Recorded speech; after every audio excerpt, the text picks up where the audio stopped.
हरे Krishna everyone. तो ये जो वीडियो है ये हम बना रहे हैं इस्कॉन के इनकॉर्पोरेशन डे पे। इस्कॉन का इनकॉर्पोरेशन डे जो था वो था इस साल 29 जुलाई को। हालांकि इस्कॉन का इनकॉर्पोरेशन डे होता है 11 जुलाई को, बट क्योंकि तिथि के हिसाब से इस साल इस्कॉन का इनकॉर्पोरेशन डे जो था वो पड़ रहा था 29 जुलाई को। एंड हम जानते हैं कि ये व्लॉग थोड़ा सा लेट हो गया है और उसका रीज़न ये है कि किसी भी व्लॉग को एंड स्पेशली स्पिरिचुअल व्लॉग्स को बनाने के लिए बहुत सारी रिसर्च की स्टडी की ज़रूरत होती है। तो उसी हिसाब से हमने भी हिज ग्रेस अमोघलिया प्रभु जी के लेक्चर्स को सुना, हिज ग्रेस जीतामृत प्रभु जी के लेक्चर्स को सुना। उन लेक्चर्स के लिंक भी हम आपके लिए डिस्क्रिप्शन बॉक्स में डाल देंगे। तो यही रीज़न था कि ये ब्लॉग थोड़ा सा लेट हो गया, बट आगे भी ब्लॉग्स आते रहेंगे। एंड तो जैसे कि इस बार हमने ब्लॉग्स बहुत टाइम बाद डाला है, तो इसका रीज़न ये है कि हम शॉर्ट्स पे ज़्यादा कंसंट्रेट कर रहे थे, बट अब हम ट्राई करेंगे कि हम ब्लॉग्स भी ज़्यादा बनाएं। और जैसा कि हमारा कंटेंट है जिसमें आपको हमेशा कृष्ण भावनामृत की ही झलक दिखती रहेगी, तो आपको हमें उम्मीद है कि वो आपको पसंद आए और आपको अब ढेर सारा प्यार हमें मिले। तो बस इसी की हम कामना करते हैं। हरे कृष्णा। एंड जो ये जो व्लॉग है ना जो अब आने वाला है इस्कॉन इनकॉर्पोरेशन डे पे, ये व्लॉग हमने थोड़ा कॉन्वर्सेशनल स्टाइल में बनाया है। तो आप मुझसे क्वेश्चंस पूछेंगे और मैं उसका आंसर दूंगी। तो अगर आपका भी कोई क्वेश्चन है इस व्लॉग को देखने के बाद तो आप ज़रूर उसको कमेंट करिए। एंड व्लॉग पसंद आता है तो प्लीज़ उसे लाइक करिए, हमारे चैनल को सब्सक्राइब करिए and feel free to ask any of your question. We are there to answer your questions. So let's start. Hare Krishna. Hare Krishna. Hare Krishna. तो मेरा पहला क्वेश्चन है कि इस्कॉन कौन से डिसाइप्लिक सक्सेशन को फॉलो करता है? So Krishna speaks about sampradaya or parampara in the 4th chapter of Bhagavad Gita. So any knowledge that we are getting, we should know the source of that knowledge. So we all know about 4 sampradayas, and like other sampradayas, Madhvacharya had many spiritual leaders, Madhvacharya sampradaya.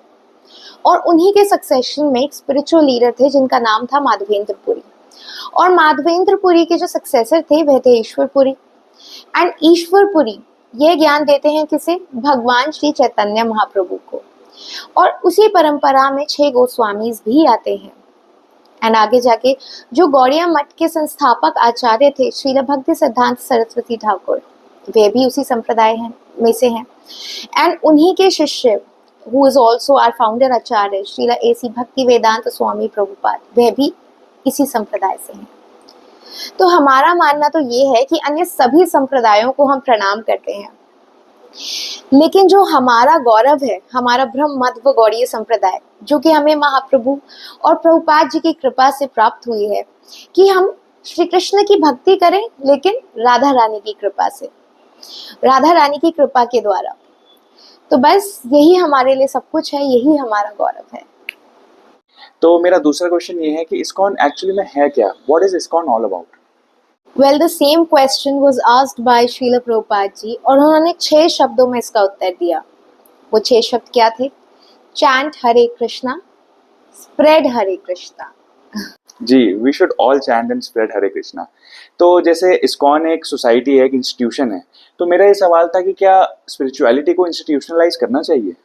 तो इसका answer मैं his grace अमोघलिया प्रभु जी के lecture से देना चाहूंगी। वो इसको ना एक एग्जाम्पल की तरह बताते हैं। वो कहते हैं कि मान लीजिए कि एक नदी है, एक रिवर है, एंड उसको उसके final destination that is ocean तक पहुंचना है, तो उसे एक रिवर बेड की जरूरत होगी। अगर एक रिवर बेड नहीं हुआ तो वह कहीं पे भी घुस जाएगी ना, मतलब वो किसी भी गली कूचे, किसी भी गांव, किसी भी नहर में कहीं भी जाके मिल जाएगी, कहीं भी, मतलब एक वो हेवायर हो जाएगी। तो अगर उस नदी को उसके फाइनल डेस्टिनेशन दैट इज समुद्र से मिलना है तो उसे एक रिवर बेड की जरूरत होती है। इसी प्रकार जो हमारी भक्ति की भावनाएं हैं, हमारे इमोशंस हैं, वह भी एक नदी के समान है।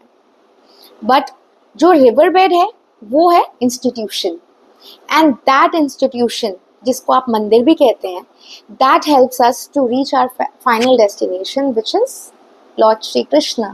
हरि बोल। तो आज इस्कॉन के इनकॉर्पोरेशन डे पे हम जानना चाहते हैं कि इस्कॉन की शुरुआत कहाँ से हुई? देखिए, किसी भी फाइनल प्रोडक्ट को बनने से पहले एक प्रोटोटाइप होता है, एंड देन उसका टेस्ट एंड ट्रायल पीरियड होता है, एंड उसके बाद ही एक फाइनल प्रोडक्ट को लॉन्च किया जाता है। उसी प्रकार जो प्रोटोटाइप इस्कॉन का जो प्रोटोटाइप दिया गया वह दिया श्रीला भक्ति सिद्धांत सरस्वती ठाकुर प्रभुपाद जी ने, और जो उसका टेस्ट एंड ट्रायल हुआ वो हुआ लीग ऑफ डिवोटीज के रूप में। एंड उसके बाद जो फाइनल प्रोडक्ट लॉन्च किया गया वो था ISKCON, that was our founder acharya Srila A C Bhaktivedanta Swami Prabhupada. So in this way Hare Krishna movement का जो आर्किटेक्ट है that was by Srila Bhaktisiddhanta Thakur ji. In a way he compiled all the teachings, his books. And मैंने लेक्चर में सुना था कि उनका जो नामहट्टा प्रोग्राम होता था ना, in that more than 1,000 to 2,000 devotees used to attend. So in this way, ISKCON was registered, and it was registered on 11th of July 1966. जी, तो इस्कॉन का नाम जैसे आजकल बहुत ज़्यादा प्रचलित है, तो इसका बेसिकली मीनिंग क्या है? What was the idea behind the name? ISKCON का मतलब है, सिंपल शब्दों में अगर मैं उसका फुल फॉर्म बताऊं तो it is International Society of Krishna consciousness. Actually after registration Prabhupada ji को एक ऐसा नाम सजेस्ट किया गया जो पश्चिम के लोगों को ज़्यादा प्रभावित कर सकता है, क्योंकि वहाँ पे भगवान श्री कृष्ण को लोग ज़्यादा जानते नहीं थे। तो उन्होंने सजेस्ट किया कि आप इस्कॉन में कृष्ण कॉन्शियसनेस की जगह कर दीजिए गॉड कॉन्शियसनेस। तो international Society of Krishna consciousness की जगह गॉड कॉन्शियसनेस रखा जाए, मतलब ऐसा सजेशन हुआ। क्यों? इसका एक रीज़न ये भी हो सकता है क्योंकि गॉड थोड़ा जेनेरिक टर्म है। तो प्रभुपाद जी ने बोला कि नहीं, गॉड का क्या अर्थ है? गॉड मतलब जो कि हर जगह प्रेजेंट है, जो कि उसमें कोई स्पष्टता नहीं है। मतलब एयर ले लो, आकाश ले लो, नदी ले लो, हवा पानी, इस सभी कुछ तो भगवान है, बट इसमें कोई स्पष्टता नहीं है। तो इस तरह अगर हम गॉड बोलेंगे तो भगवान एक तरह से हम बता रहे हैं कि भगवान निराकार है, पर नहीं, भगवान का तो आकार है। तो गॉड शब्द में कुछ भी स्पष्ट नहीं होता, जबकि जो कृष्ण शब्द है, कृष्ण शब्द यथार्थ है, कृष्ण शब्द में एक वैज्ञानिकता है, तो इसीलिए। अच्छा, तो जैसा कि आपने बताया कि कृष्णा नाम वैज्ञानिक है, साइंटिफिक है, तो इसके बारे में कुछ बताइए। साइंटिफिक का मतलब ये है कि समझ लीजिए अगर कोई व्यक्ति है जिसका पूरे संसार पे कंट्रोल है, तो निश्चित तौर पर उस व्यक्ति की एक पर्सनैलिटी होगी, उस व्यक्ति का एक अस्तित्व होगा।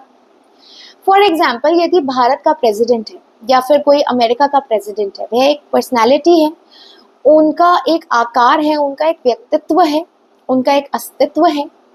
तो जब एक प्रेसिडेंट जो कि एक किसी भी एक देश का मालिक है, उसका एक नाम है, उसका एक अस्तित्व है, तो क्या इस पूरे संसार के रचयिया का कोई आकार, कोई अस्तित्व नहीं होगा? ऑफ कोर्स होगा।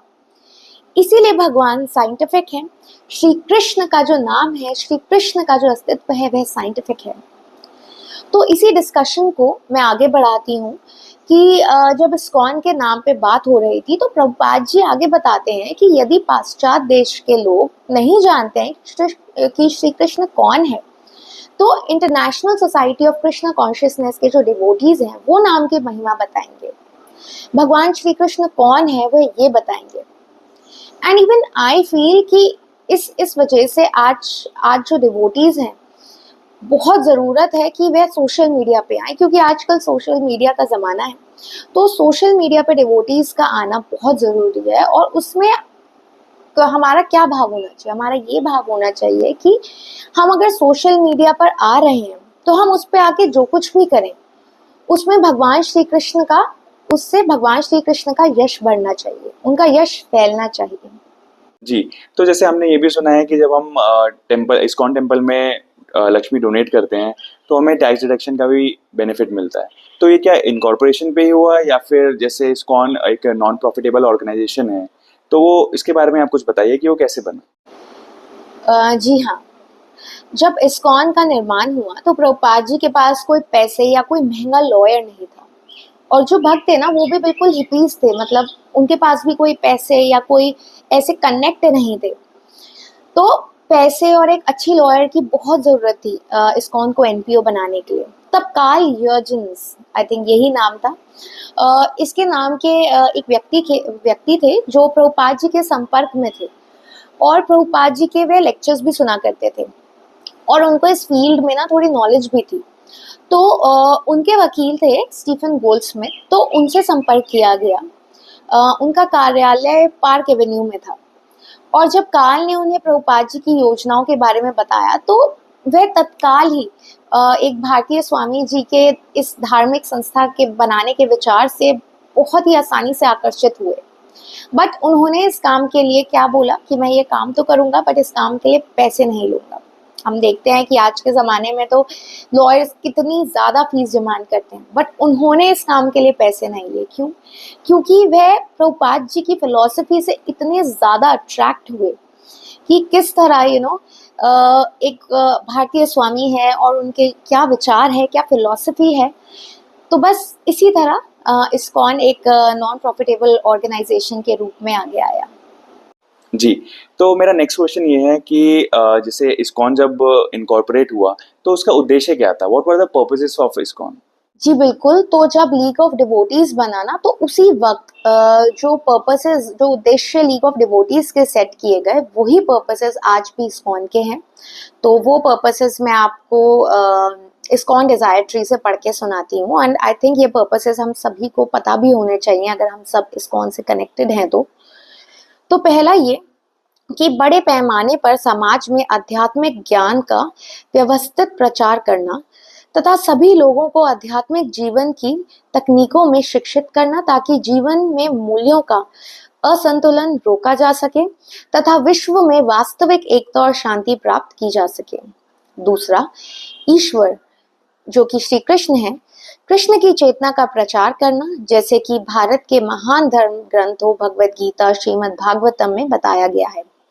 तीसरा, समाज के सदस्यों को एक दूसरे के साथ जोड़ना तथा उन्हें प्रमुख सत्ता कृष्ण के निकट लाना, जिससे सदस्यों तथा समग्र मानवता में यह विचार विकसित हो सके कि प्रत्येक आत्मा ईश्वर जो कि कृष्ण है के गुण का अभिन्न अंग है। चौथा, भगवान श्री चैतन्य महाप्रभु की शिक्षाओं में प्रकट किए गए संकीर्तन आंदोलन, भगवान के पवित्र नाम का सामूहिक जप सिखाना और प्रोत्साहित करना। पांचवा, सदस्यों और समग्र समाज के लिए कृष्ण के व्यक्तित्व को समर्पित दिव्य लीलाओं का एक पवित्र स्थान बनवाना। छठा, सदस्यों को अधिक सरल एवं प्राकृतिक जीवन शैली सिखाने के उद्देश्य से उन्हें एक दूसरे के करीब लाना। और सातवां, उपयुक्त उद्देश्यों की प्राप्ति के लिए पत्रिकाओं, मैगजीनों, पुस्तकों एवं अन्य लेखन का प्रकाशन एवं वितरण करना। तो ये इस्कॉन के 7 पर्पसेस, 7 उद्देश्य हैं। जी, तो जैसा आपने 7वें उद्देश्य में बताया बुक्स की महिमा के बारे में, तो even I have seen some devotees distributing the books, तो उसके बारे में कुछ बताइए। प्रभुपाद जी की किताबें हैं, जो प्रभुपाद जी की बुक्स हैं, they are and will always be the backbone of ISKCON. In fact Prabhupada ji ने ऐसा भी कहा था कि यदि कभी कोई ऐसी गवर्नमेंट आ जाए, एथिस्ट गवर्नमेंट आ जाए, एंड मैंने ये अमोघला प्रभु जी के लेक्चर में भी सुना था तो मैं वहीं से कोट करती हूँ कि यदि अगर कोई एथिस्ट गवर्नमेंट आ जाए एंड इस्कॉन बंद हो जाए तो प्रभुपाद जी ने कहा था that anyone can start ISKCON who has my books. तो ये प्रभुपाद जी की बुक्स की ताकत है। In fact after registration Prabhupada ji ने बीबीटी भक्ति वेदांत बुक ट्रस्ट को एक अलग से उन्हें रजिस्टर किया। हालांकि इस्कॉन और बीबीटी साथ में ही चलते हैं, बट स्टिल प्रभुपाद जी ने बीबीटी को अलग से रजिस्टर किया। एंड यहाँ मैं एक बहुत इंपॉर्टेंट बात मेंशन करना चाहूँगी, जो कि ऑफ कोर्स अगेन मैंने हिज ग्रेस अमोघला प्रभु जी के लेक्चर से ही सुनी थी। तो वह बता रहे थे कि ये जो कम्युनिज्म है या फिर ये जो लेफ्टिस्ट फिलॉसफी है, ये कैसे फैला। तो ये कम्युनिज्म फैला बाय डिस्ट्रीब्यूशन ऑफ पैम्फलेट्स, मार्क्सवाद, साम्यवाद, इन सभी के पैम्फलेट्स बांटे गए। एंड ये बताया गया कि किस तरह जो कैपिटलिज्म है वो तो एक्सप्लॉयटेटिव है, और जो इसका सोल्यूशन है वह क्या है, साम्राज्यवाद, मार्क्सिस्ट, लेनिन। तो इनके जो पर्चे हैं वो बांटे गए, और उन्हीं पब्लिकेशंस की वजह से मार्क्सवादी फॉलोअर्स बने, कम्युनिस्ट बने, लेफ्टिस्ट बने। तो ये कैसे हुआ? ये सब हुआ प्रिंटेड पब्लिकेशंस की वजह से। तो प्रभुपाद जी ने बोला कि हमें भी एग्जैक्टली सेम स्ट्रैटेजी को यूज करना चाहिए, हमें भी बड़े स्केल पे बुक्स को पब्लिश करना चाहिए और उन्हीं बुक्स को हमें डिस्ट्रीब्यूट भी करना चाहिए। इसलिए आप देखेंगे कि जो टेम्पल के डिवोटीज हैं वो आपको अक्सर बुक डिस्ट्रीब्यूशन में लगे हुए दिख जाएंगे, और वो इस पूरे कार्य को बहुत इम्पोर्टेंस देते हैं। जी, बिल्कुल। और अंत में मैं भी यही कहना चाहूँगा कि श्रीला प्रभुपाद के दिखाए हुए मार्ग पर चलकर ही आज इस्कॉन पूरे विश्व में हरि नाम का प्रचार कर पा रहा है।